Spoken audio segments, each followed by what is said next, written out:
beber. Por isso que a Bíblia diz, tem de bom ânimo. Fizeram uma experiência com freiras, e freiras têm o mesmo padrão de vida, né? E aquelas freiras mais melancólicas, elas vivem menos. Aquelas que são mais alegres vivem 10 anos mais. Então, tem muita coisa. Por isso que a alegria no Senhor é a nossa força. Né? Então, não é que você vai ser feliz o tempo inteiro, que você vai ser abatido, mas derrotado não. Né? Você não vai prorrogar aquilo. Tem muita gente legalista, fala, o cristão não pode beber. Jesus fez vinho numa festa. Então. Fez vinho, fez água em vinho. E se você parar para pensar, o que ele fez é muito louco, porque a água é H2O. Aí você pega a molécula de vinho, é uma molécula super complicada, cheia de números e códigos ali. Ele teria que fazer uma fissão nuclear, teria que quebrar todos aqueles átomos, aí fazer uma fusão nuclear para criar o vinho. É uma energia enorme, pegaria assim as estrelas da nossa galáxia, né? E Jesus nem ficou cansado, né? Ufa, essa aí deu trabalho, né? Não, fez água em vinho. E tinha álcool sim, porque tem gente que fala não, que era suco de uva. Tinha álcool? Tinha álcool, porque o vinho, para ser vinho, tem que ser fermentado. E o vinho é vinho desde a época de Noé, tinha álcool. Noé tomou um porre. Na Bíblia diz que Noé tomou um porre, então tinha álcool sim. A questão não é beber o vinho, por exemplo, é se embriagar. A Bíblia é contra se embriagar. Ela não fala não bebas, ela fala não se embriague. Então beber de vez em quando, não tem problema. Né? Tomar um vinho de vez em quando, tal, tranquilo, de boa. Assim como o cara que é casado, né? E aí faz o seu sexo, não tem problema, né? Sim, tranquilo. Tô olhando pra você mesmo, Mandíbula. Mas voltando ao lance do feitiço, né? E dos milagres, como você falou, de Jesus. Essa alteração da realidade, né? Não sei se esse seria o termo, né? De você pegar o que é real e você consegue transformar em outra coisa. É como se você estivesse alterando as possibilidades daquilo acontecer. A gente sabe que é impossível isso daqui se mexer daqui para cá. E se isso acontece sem que ninguém toque, é uma coisa sobrenatural, a menos que tenha outra explicação. Transformar uma água em vinho, ou fazer uma pessoa ficar doente, ou uma pessoa sofrer um acidente, você está interferindo no curso da vida normal. Exato. Quem dá esse poder a essas pessoas, entendeu? É Deus para bem ou para mal? Como que funciona isso? Eu não sei se eu formulei direito a pergunta, você entendeu? Entendi. Porque o poder não é, eu acredito, não é da pessoa que está fazendo o feitiço, ou da pessoa que está fazendo o milagre. Esse poder vem de outras forças, né? Ou não? Sim. Assim, quando não existe uma conexão direta com as entidades, você vibra numa frequência negativa, você pode causar um dano naquela pessoa. Talvez não um dano profundo, mas você pode deixar aquela pessoa mal mais tempo, mais deprimida, mais rebaixada, sofrer um pequeno acidente, é o chamado olho gordo, né? Você desejou o mal, você se alegra com o mal do seu próximo. Agora, quando você tem aliança com entidades, com demônios, aí você faz pactos, né? Esses pactos, eles vão te dar alguns poderes. O diabo, ele é um bom vendedor. Ele é ótimo de marketing, né? Ele vai te apresentar, assim, um negócio maravilhoso. E a primeira vez que nós vemos isso na Bíblia é Satanás falando para Jesus. Olha, se você prostrado me adorar, eu te darei todos os reinos da terra. Olha a prosperidade aí. Começou aí. Você quer ser próspero? Pô, você tá aí vivendo de carpinteiro. Tá vivendo de carpinteiro aí, que o trabalho mais pobre, você não ganha nada, você não tem nem onde morar. Você não tem casa, meu. Você mora em barraca. Eu sou dono de tudo aqui. Pois então, a mim foi dado, eu dou a quem quiser. Então, olha agora, você se prostrado, te dou o reino, poder, dinheiro, fama, tudo. E ele tinha poder mesmo de dar isso para Jesus? Tinha, o mundo jaz no maligno. Então ele teria o poder sim de dar isso. Então essas pessoas elas pegam um pouco do poder do demônio das entidades, é isso? Isso, elas drenam o poder dessas entidades através delas. A entidade usa também a energia vital do ser humano para isso, né? E aí o feitiço é elaborado.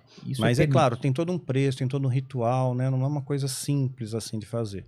Né? Mas as entidades elas podem causar danos desde que haja legalidade. Então, e quando não tem legalidade, eles usam algo que eles chamam de feitiço do anel de fogo.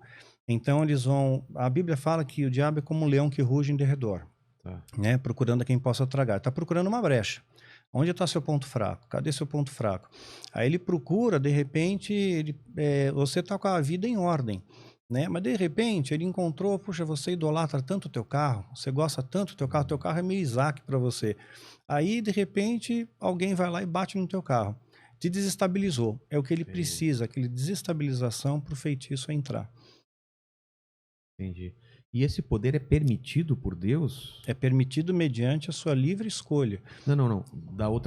A outra pessoa tá pegando um poder maligno para fazer mal a uma outra Sim, pessoa.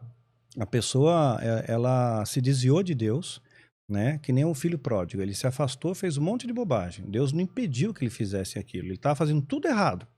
Deus não impediu. É o livre-arbítrio dele. Ele fez.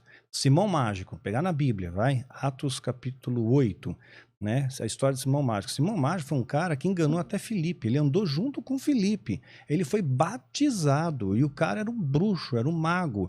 Ele enganava todo mundo em Samaria, do menor ao maior. E aí ele só é desmascarado quando vem Pedro. Pedro tem uma unção diferente. Tá. Pedro tem uma autoridade espiritual diferente. E quando Pedro impõe as mãos, as pessoas eram batizadas no Espírito. Aí o Simão chega lá e fala para Pedro: aí Pedro, quanto custa pra você passar essa unção para mim? Quanto custa? É um negócio, né? E hoje em dia a gente vê esse desdobramento na igreja. É. Pessoas vendendo a unção, vendendo Pedaço da cruz. o lenço ungido, É. a água consagrada, né? Então, quer dizer... Como que tem pedaço da cruz até hoje sendo vendido? Pois é. Que cruz enorme é essa, cara? Imagina, a lasca da cruz. Água do Rio Jordão, o cara pega lá Tornerol mesmo e pronto. Não quer nada, Jordão, coisa nenhuma. Caramba. Né? Engana o povo, a lâmpada ungida, lâmpada consagrada. Quando você pensa que os caras já pensaram de tudo, sempre tem uma pérola nova. Tem uma equipe de marketing que trabalha full time para tentar descobrir o que nós vamos inventar agora, né? Mas a gente tá falando sobre poder maligno, eu queria tentar voltar, porque é um assunto muito interessante que eu já li bastante e tenho muitas dúvidas. Então vou voltar lá para trás. Eu sempre tive dúvida entre todos esses termos aqui. Teve o Rino, a gente conversou um pouco sobre isso. Satanás, diabo, demônio, Lúcifer, até Samael. Eu já li em algum trecho, Samael, que teria sido o anjo que poderia ter sido Satanás. Sim, isso está nos apócrifos, né? Eu acho que é Enoque, que eu pesquisei também para o livro que eu estou escrevendo. Qual que é a história de Lúcifer? E é mesmo aquela que ele era um anjo invejoso e desejou ser Deus? Da onde vem isso? Ele era um anjo bonito, belo, né? Portador de luz. E ele tinha uma unção. Ezequiel 28 diz que ele era o querubim ungido. Ungir significa separado, santificado. Ele tinha uma missão especial. E você não consegue invejar ninguém se você está longe daquela pessoa. Você tem que estar perto. Quando você está perto, você inveja. Então ele está perto de Deus, ele tinha uma proximidade com Deus, ele começa a invejar. E ele quis ser Deus. É o que fala em Isaías: subirei acima das mais altas nuvens e serei semelhante ao Altíssimo. Ele queria ser como Deus. Ao querer ser como Deus, ele é expulso. Porém, ele conseguiu arrastar a terça parte dos anjos com ele. Aí nós vemos que o poder de persuasão de Satanás, que o Satanás vem de Satã, do hebraico Satã, que é o opositor, o adversário, e o diabo vem de diabolos, do grego, né, que significa aquele que traz divisão. Ele então, Lúcifer, se torna o opositor. Só que ele arrastou a terça parte dos anjos com ele. Quer dizer, o que ele falou para os anjos? Quer dizer, qual foi o argumento? Porque ele conseguiu persuadir de uma maneira, assim, extraordinária. Porque anjos que têm uma capacidade mental de 100%, a gente usa 10% do cérebro, né? O anjo usa tudo, né? E de repente ele conseguiu enganar. Então o poder de persuasão dele é algo incrível. Imagina o que ele não faz com os homens, né? Afastados de Deus, que ele não faz, o estrago que ele não faz com os homens, né?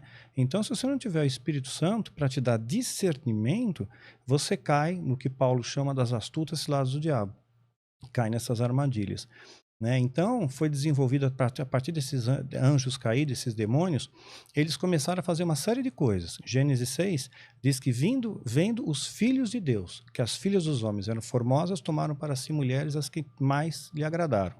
Então, nós vamos ver uma coisa curiosa aqui, né? Anjos caídos copulando com mulheres terrenas, elas tendo filhos e nascendo gigantes, os Néfilins, né? É o que fala na continuação do Quilaim, o Néfilim, Então, os gigantes. E esses gigantes continuaram na história mesmo depois da Era Diluviana.